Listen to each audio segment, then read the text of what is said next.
আরে তুই তো আমার অবস্থা জানোস, দাঁড় জর্জরিত।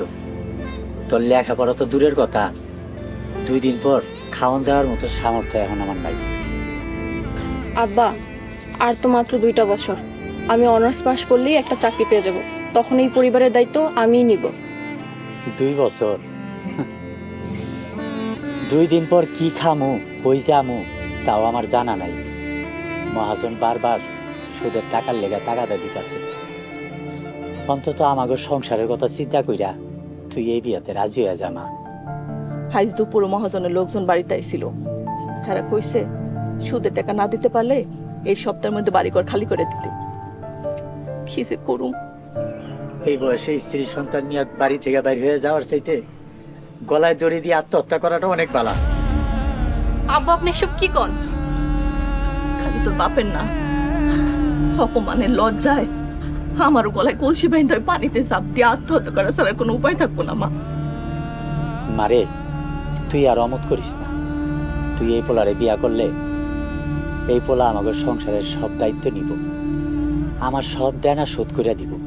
তাই বইলে এরকম আদবুড়া একটা মানুষের সাথে নিজে মেরে বিয়া দিয়া দিবা? তোমাদেরকে একটু বিবেকে বাড়তেছে না? মারে, পোলাটার আমি নিজে দেখছি, পরে অনেক দিন ধরে আমি চিনি।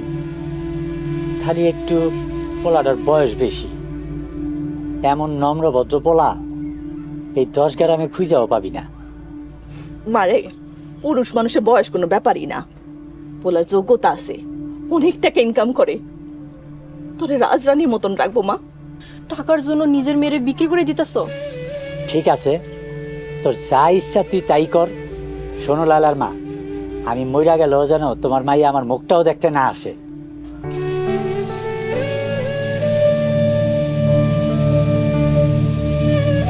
কোনো বাবা মাই তার সন্তানের খারাপ চায় না। আমরা নিরুপায় মা।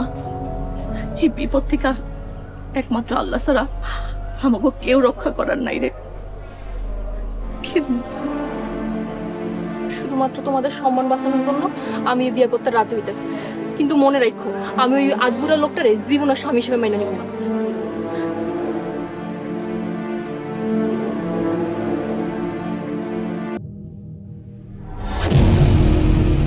খবরদার, আপনি আমার কাছে আসবেন না। আপনি আমাকে ছোঁয়ার চেষ্টা করলে আমি ফ্যানের সাথে ওড়না পেঁচিয়ে নিজের জীবন দিয়ে দিব। প্লিজ আপনি শান্ত হন, আমি আপনার গায়ে হাত দিচ্ছি না। শুধু গায়ে হাত দেয়া কেন, আপনি কখনোই স্বামীর অধিকার নিয়ে আমার কাছে আসবেন না। আমি আপনাকে কখনোই স্বামী হিসেবে মেনে নিব না। মেনে না নিলে বিয়ে করলেন কেন? আপনি বিয়েতে রাজি না সেটা তো আগে বললেও পারতেন। আমার বাবা মা আমাকে বিয়ে করতে বাধ্য করেছে। কিন্তু আমি তো জানি আপনি নিজের সম্মতিতে আমাকে বিয়ে করেছেন। আপনি কি বেকুব নাকি? আক্কেল বলে কিছু নাই? একটা 20 বছরের মেয়ে কেন আপনার মতো 50-60 বছরের একটা বুড়ো লোককে বিয়ে করতে রাজি হবে? দেখুন, আপনি হয়তো আমার উপর রেগে আছেন, কিন্তু তাই বলে 42 বছরের একজন মানুষকে 50-60 বছরের বয়স্ক মানানো ঠিক না। আপনি কি আমার সাথে ফাইজলামি করেন? আপনার বয়স 42 হোক আর 52 হোক, আপনি একটা বুড়া, আর আমি কোনো বুড়া জামাইয়ের সংসার করব না। কিন্তু আমাদের তো বিয়ে হয়ে গেছে। সেটা তো কাগজে কলমে। মন থেকে আমি আপনাকে কখনোই স্বামী হিসেবে মেনে নেব না। আচ্ছা ঠিক আছে, নিয়েন না, আপনি ঘুমিয়ে পড়ুন। আপনার কুমতলব আমি ভালোভাবেই বুঝতে পেরেছি। আমি ঘুমিয়ে গেলেই ছলে বলে কৌশলে আপনি আমাকে... থামুন। একবার কথা বলা শুরু করলে তো আর থামতেই চান না। আমি বয়স্ক হতে পারি, কিন্তু তাই বলে আত্মসম্মান বোধহীন এবং রুচিহীন না। আমি একবার যখন বলেছি আপনি নিশ্চিন্তে ঘুমান। আরেকটা কথা, আপনি আমাকে ঝাড়ি দিয়ে কথা বলবেন না। আপনি টাকা দিয়ে আমার বাবা মাকে কিনতে পারেন, আমাকে কিনতে পারবেন না। আর কিছু বলবেন? না। আপনি এখানে ঘুমাচ্ছেন কেন? আপনি অন্য কোথাও গিয়ে ঘুমান। এখন কি বিছানায় ঘুমানোর জন্য স্বীকৃতি লাগবে? আপনি আমাকে স্বামী হিসেবে মানেননি, এটা আপনি আর আমি জানি, বাইরে মানুষ জানে না। অন্তত আমার মান সম্মানের কথা চিন্তা করে হলেও একসাথে থাকুন। আপনি নিচে পাটি বিছিয়ে ঘুমান। আপনার ইচ্ছে হলে আপনি ঘুমান।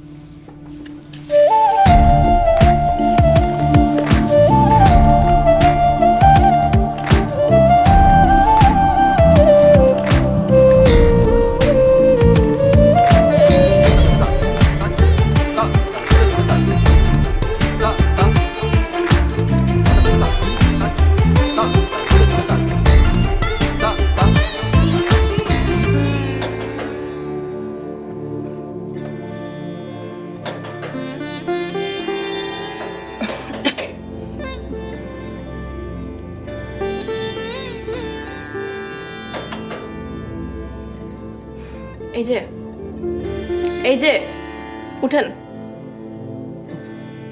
কি হয়েছে? দরজায় কে যেন আসছে।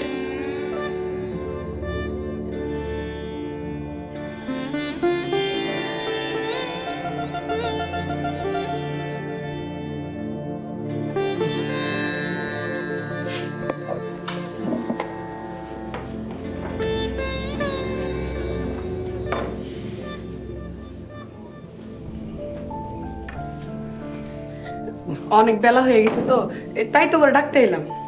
জি আমার ভালো করেছে। বৌমার তাইলে ঘুম ভাঙছে? অনেক আগে ভেঙেছে আম্মা, আপনার ছেলে জাগার অপেক্ষা করছিলাম। বৌমা, এইটা হইলো গৃহস্থ বাড়ি। এই বাড়িতে কাক পক্ষী জায়গা উঠানোর আগে বৌজি করে জায়গা উঠানো লাগে। জি আম্মা। অবশ্য তোমার এইসব কথা কয়ে কোনো লাভ নেই। তুমি যেই পরিবারের মাইয়া, তোমার চিন্তা ভাবনা তো সেরকমই থাকবো।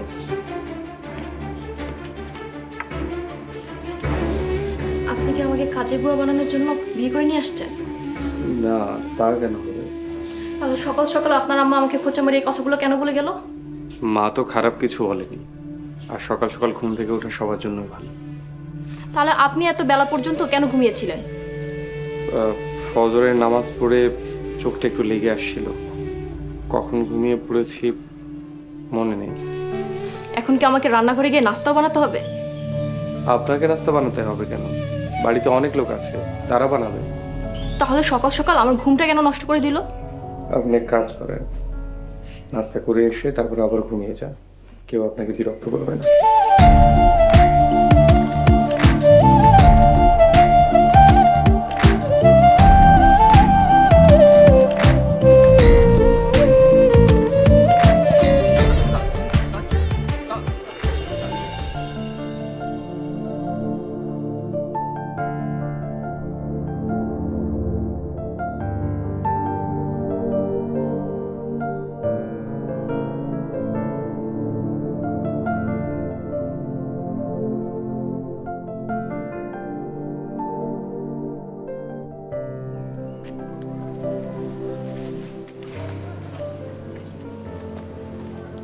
কিছু বলবেন?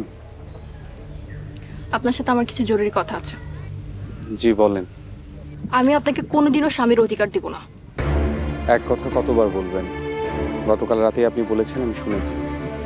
অধিকার দিব না মানে কোনোদিনও অধিকার দিব না। হ্যাঁ, বুঝতে পেরেছি। আর তাছাড়া আজ হোক আর কাল হোক আপনার সাথে আমার ডিভোর্স হয়ে যাবে। জি আচ্ছা। তখন আপনার রাস্তা আলাদা আর আমার রাস্তা আলাদা। জি আচ্ছা। আমি কিন্তু লেখাপড়া বন্ধ করতে পারবো না। আমাকে লেখাপড়া করতে কোনো রকম বাধা দেওয়া যাবে না। জি আচ্ছা। সেই তখন থেকে জি আচ্ছা করে যাচ্ছেন কেন? তো কি বলবো? শোনেন, যেহেতু আমি আপনাকে স্বামীর অধিকার দিচ্ছি না, তাই আপনি চাইলে আরেকটা বিয়ে করতে পারেন, কোনো সমস্যা নেই। শুধু আপনি আমাকে 2-3 বছর পর ডিভোর্স দিয়ে দিলেই হবে। 2-3 বছর পর কেন? আপনি চাইলে 2-3 দিন পরই ডিভোর্স নিতে পারেন। না না, আমি অনার্স শেষ করে চাকরি না পাওয়া পর্যন্ত এখানেই থাকতে হবে। আপনার যতদিন ইচ্ছা আপনি থাকুন। জি আচ্ছা। কবিতা কোথায় মা? ও খাবে না? খাইবো, কবিতায় পড়তে বসে পড়া শেষ করে খাইবো। নে বাবা, আছে মাথা রাখা। না মা, ওটা কবিতার জন্য রেখে দাও। ও নিয়মিত পড়াশোনা করছে। কেন, আপনি কি মাছের মাথা খান না? খাই, কিন্তু আজকে ইচ্ছে করছে না। না বৌমা, তোমার প্লেটটা দাও।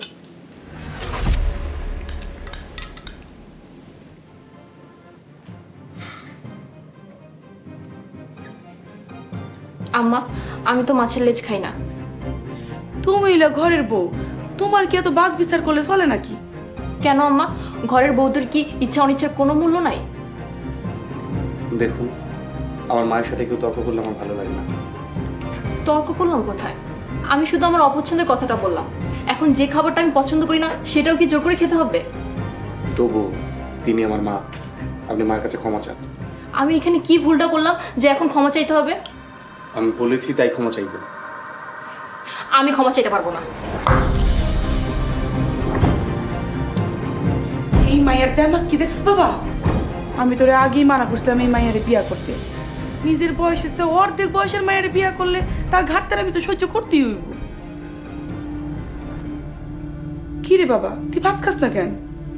এমনি মা। খেতে ইচ্ছা করছে না।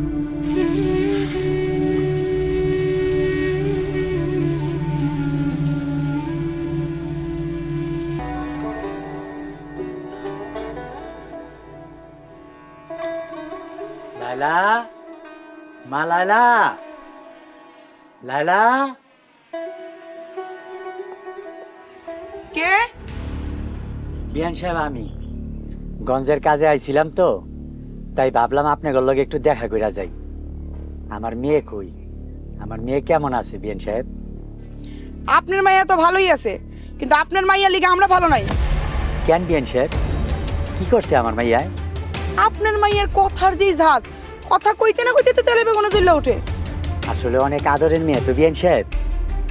আদর দিয়া মাথায় তুলছেন, আদরের লগে যে আদব শিখান লাগে এইটা তো শিখান নাই। এখন তো আপনারাই আমার মাইয়ার মুরব্বী, আপনারা একটু কষ্ট করে শিখায় পড়ায় নিয়েন। আপনার মাইয়া কি কচি কুকি যে সব শিখাই দিতে হইব? আসার সময় গঞ্জের থেকে এই মিষ্টিগুলো আনছিলাম। এসব না আনলেও পারতেন, আমগো বাড়িতে এসব সস্তা মিষ্টি কেউ খায় না। আনছেনি যেহেতু দেন। আপনার মাইয়া ঘরেই আছে।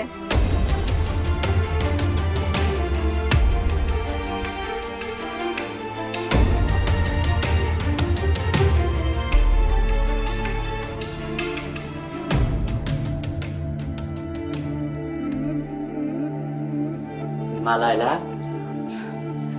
বাবা কখন আসলেন? এই তো একটু আগে। তুই কেমন আছিস রে মা? আমার আর থাকা কেন রে মা, কিছু হয়েছে? থাক বাবা, এই প্রসঙ্গটা বাদ দিই। জামাই বাবাজির লগে কি রাগারাগি হয়েছে নাকি? না বাবা, ওনার সাথে তো কোনো কিছু হয় নাই। যত সমস্যা আমার শাশুড়ি আর ননদ। আমার একটা কথা রাখিস মা, সংসারে যতই সমস্যা আসুক তুই জামাই বাবাজির উপর রাগ করিস না। অন্তত তোর কারণে যেন জামাই বাবাজি কষ্ট না পায়। পোলাটা বাবা মা হারায় এতিম। বাবা মা ছাড়া এতিম মানে? ওনার তো মা আর বোন আছে। জামাই বাবাজি মনে হয় তোর কিছু কয় নাই। তোর শাশুড়ি জামাই বাবাজির আপন মা না, সৎ মা। এই কথা তো আপনাদের জামাই আমাকে কখনো বলে নাই। জামাই বাবাজি অনেক চুপচাপ স্বভাবের মানুষ, তাই হয়তো তোর কিছু কয় নাই। আমি জামাই বাবাজিরে ভালো মতোই চিনি। এরকম একটা ভালো মানুষের মনে তুই কষ্ট দিস না রে মা, একটু মানায় চলিস। আজকে আসি রে মা, এখন রওনা না দিলে সন্ধ্যার আগে বাড়ি পৌঁছাতে পারবো না। বাবা খাইয়া যাবা না?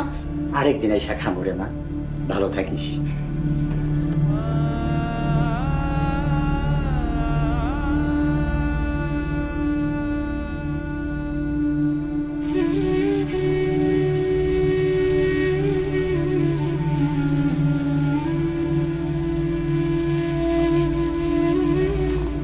আপনি এখানে বসে আছেন, আপনার সাথে আমার কিছু জরুরি কথা আছে। কথা তো ঘরে বসে বলতে পারতেন, মাত্র গঞ্জ থেকে আসলাম। আচ্ছা ঠিক আছে, কি বলবেন বলেন। আপনার মা কি আপনার আপন মা না? আর কোনোদিন এই কথা আমার সামনে বলবেন না। মা কখনো আপন সৎ হয় না। আমি এখন বুঝতে পারছি উনি কেন ওনার ছেলের বউয়ের সাথে এমন আচরণ করেন। দেখুন, আমার মা যদি আপনার সাথে কোনো খারাপ ব্যবহার করে, তার জন্য আমি আপনার কাছে মাপ চাচ্ছি। আমার বাবা আজকে এসেছিল, আপনার মা আমার বাবার সাথে খুবই খারাপ ব্যবহার করেছে। আচ্ছা ঠিক আছে, আমি মার সাথে এই বিষয়ে কথা বলবো। দেখেন, আমার পরিবার বিপদে পড়ে আমাকে আপনার সাথে বিয়ে দিয়েছে, তাই বলে তো তার অধিকার নাই আমার পরিবারকে অপমান করার। আর কটা দিন অপেক্ষা করেন, আমরা তো আর কদিন পর আলাদা হয়েই যাচ্ছি। কি দরকার শুধু ঝামেলা বাড়ানোর? এত কিছু আপনার নজরে পড়ে, আর আপনার মা বোন আপনার সাথে কিরকম আচরণ করে সেটা আপনার নজরে পড়ে না? উনি আমার মা, আমার মায়ের সব কথাই আমার জন্য আদেশ। আর সেই আদেশ যদি অন্যায় হয়? ন্যায় অন্যায় ব্যাপার না। বাবা মারা যাওয়ার সময় মা আর বোনের দায়িত্ব আমার হাতে তুলে দিয়েছে। আমি আমার ওয়াদা ভঙ্গ করতে পারবো না। মা যদি কোনো অন্যায় কথাও বলেন, তবু আমি তার পক্ষে।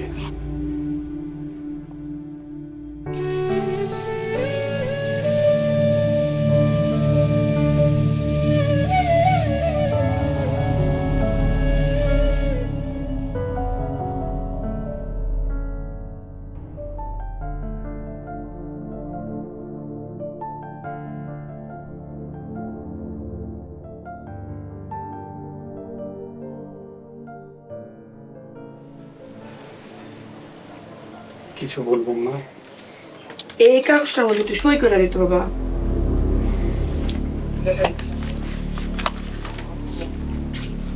সাইন করার আগে একবার পড়ে দেখলে ভালো হতো না?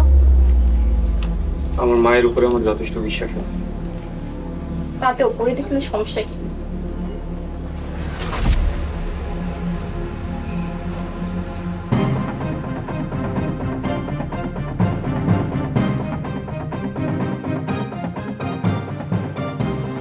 এই দলিলে তো বাবার উত্তরপাড়া জমি বিক্রি করার কথা আছে। হ, তোরা বলা হয় নাই। আমার মেজো ভাই আছে না, ওই যে তোর গ্যাসুদ্দিন মামা, গঞ্জের দোকানটা বেচা ফেলাইবো। তাই আমি ঠিক করছি এই দোকানটা কিনা কবিতা নামে লিখে দেবো। এই দোকানটা কিনার লিগে টাকার দরকার, হের লেগে তো জমিটা বেচতাছি। টাকার দরকার আমাকে বললে পারে, জমি বিক্রি করার কি দরকার? জমি বেচলেই বাকি, এই জমিতে তো আমার আর কবিতার অংশ আছে। শুধু এই জমিতে কেন, বাবার সব জমিতেই আপনার আর কবিতার অংশ আছে। তাহলে আমাকে ভাগের অংশ আমরা বেচে দিলে সমস্যা কই? বাবার কষ্টের সম্পত্তি মা, বিক্রি করলে কেমন দেখায় না? তাই বলে আপনি কিছু না বলে লুকিয়ে সাইন করে নেবেন? কি রে জাহিদ, তোর বউ কি তোর সামনে আমার চোর বানাইতে চাইতেছে? না না মা, লায়লা তো ওভাবে বলেনি। শোনেন মা, গোপনে কিছু করলে সেটাকে চুরি করাই বলে। কি, আমার বলার সামনে আমার এত বড় অপমান?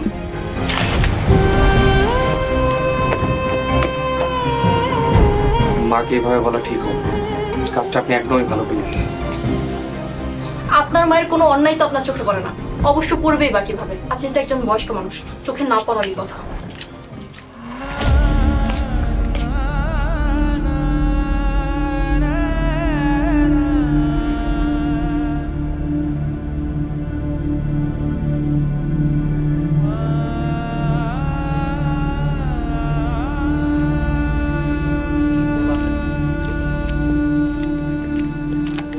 বৌমা, কই গেছিলা? ক্লাস করতে গিয়েছিলাম আম্মা। ক্লাসে লেখাপড়া করতে গেছিলা নাকি অন্য কিছু? আপনি কি বোঝাতে চাচ্ছেন? তুমি যে আমার পোলারে পছন্দ করো না, সেটা তোমার ভাবভঙ্গি দেখে আমি বুঝতে পারছি। তো এখন কি লেখাপড়ার নাম করে দিনে দুপুরে লীলা খেলা করতে গেছিলা? আজে বাজে কথা বলবেন না আম্মা, কারো সম্পর্কে কিছু না জেনে কথা বলা উচিত না। তোমার মতো ছোট লোক পরিবারের মাইয়ারা যে কেমন হয় এটা আমার ভালো করে জানা আছে। খবরদার আম্মা, আমার পরিবার নিয়ে আপনি একটা বাজে কথা বলবেন না।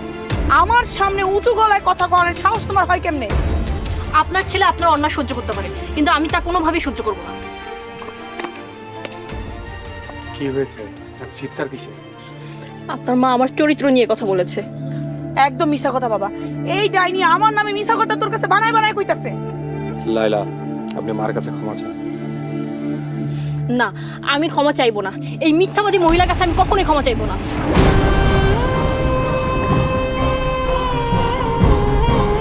থামলেন কেন? মারেন, এছাড়া তো আপনার আর কোনো কিছু করার ক্ষমতা নাই। আপনি ক্ষমা না চাইলে এই বাড়িতে থাকতে পারবেন না। ব্যাস, তাহলে তো হয়েই গেল। আমি এমনিও এখানে থাকতে চাই না। একজন বয়স্ক মানুষের সাথে হয়তো সংসার করা যায়, কিন্তু এরকম ন্যায় অন্যায়ের পার্থক্য জানা সত্ত্বেও যে না বুঝার ভান করে, এরকম মেরুদণ্ডহীন মানুষের সাথে আমি থাকতে চাই না।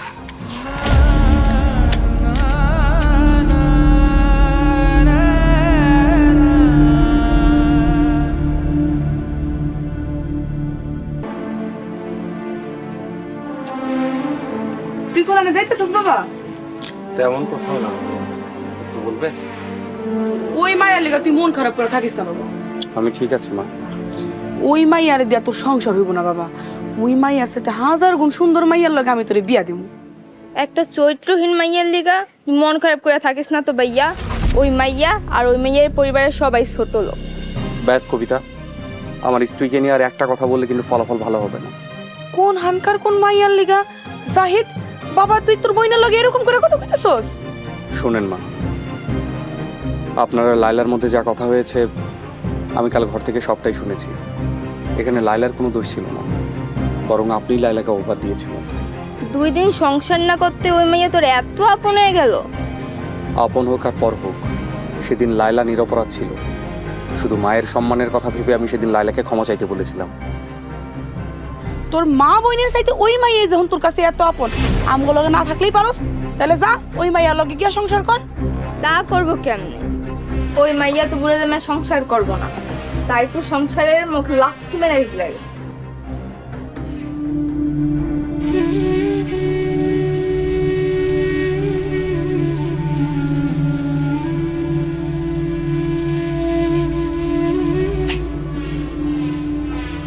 কি? এখানে বাবার সম্পত্তির মধ্যে আপনার কবিতার যে অংশ ছিল সেটা আমি লিখে দিয়েছি। আমাদের নামে কম সম্পত্তি দিলে তো আমরা মানবো না। বাবার সম্পত্তিতে তোমাদের যে অংশ ছিল আমি তার থেকে বেশি লিখে দিয়েছি। চাইলে উকিল দিয়ে যাচাই করতে পারেন। এরপরেও যদি আপনাদের সন্দেহ হয় আপনারা আদালতে যেতে পারেন। এই বাড়ি কার নামে? এই বাড়িও আপনাদের নামে লিখে দিয়েছি। উত্তরে আমবাগানের পাশে যে খালি জায়গাটা, ওখানে আমি ঘর তুলে থাকবো। এই বাড়িতে আপনারা আপনাদের মতো করে থাকবেন।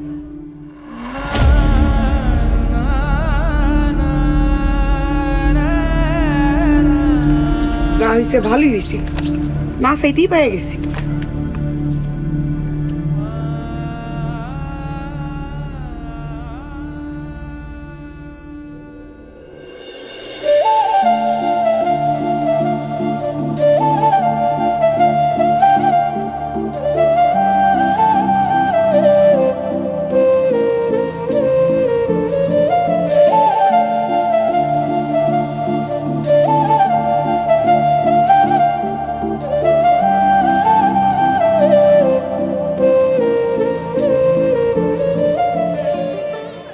এই নিন তালাকের কাগজ।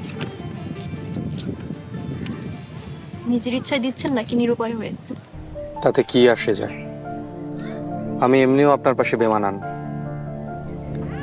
আপনি সুন্দর মানুষ, আপনার পাশে সুন্দর মানুষকেই মানায়, আমার মতো বয়স্ক কাউকে না।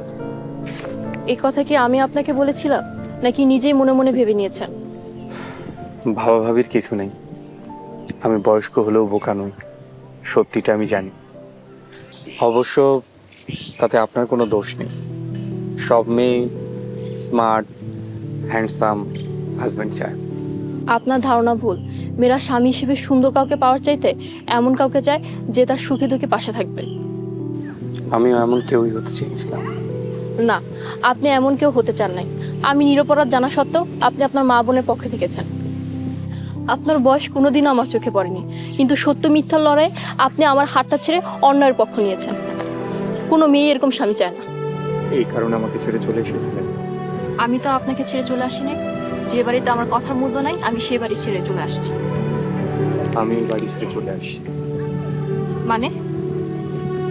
আমার বাবার সম্পত্তি থেকে মায়ের এবং কবিতার যে অংশটুকু ছিল সে অংশটুকু তাদের বুঝিয়ে দিয়ে আমি ওই বাড়ি ছেড়ে চলে এসেছি। বাগান বাড়িতে একটা ঘর তুলে সেখানেই থাকবো। একলা মানুষ আমার নির্বিঘ্নে কেটে যাবে। আপনি তো সারা জীবন নির্বিঘ্নে কাটিয়ে দেবেন, কিন্তু আমি কি স্বামী সংসার ছাড়া সারা জীবন বনবাসে কাটিয়ে দিব নাকি? মানে? শুনেছি বয়স হলে নাকি মানুষের বুদ্ধি আর অভিজ্ঞতা দুইটাই বাড়ে। আপনার দেখি বুদ্ধি শুদ্ধি দুইটাই কম। ইয়ে কি বলছেন আমি ঠিক বুঝতে পারছি না। শ্বশুর বাড়িতে আসছেন, জামাই আপ্যায়ন শেষ করে বিকালে যাওয়ার সময় আমাকে সাথে করে নিয়ে যাবেন। তাহলে ওটার কি হবে? এটা আমার কাছেই থাকুক। এরপর বিনা কারণে আমার বিপক্ষে গেলে, আমাকে কষ্ট দিলে তখন এটা কাজে লাগবে।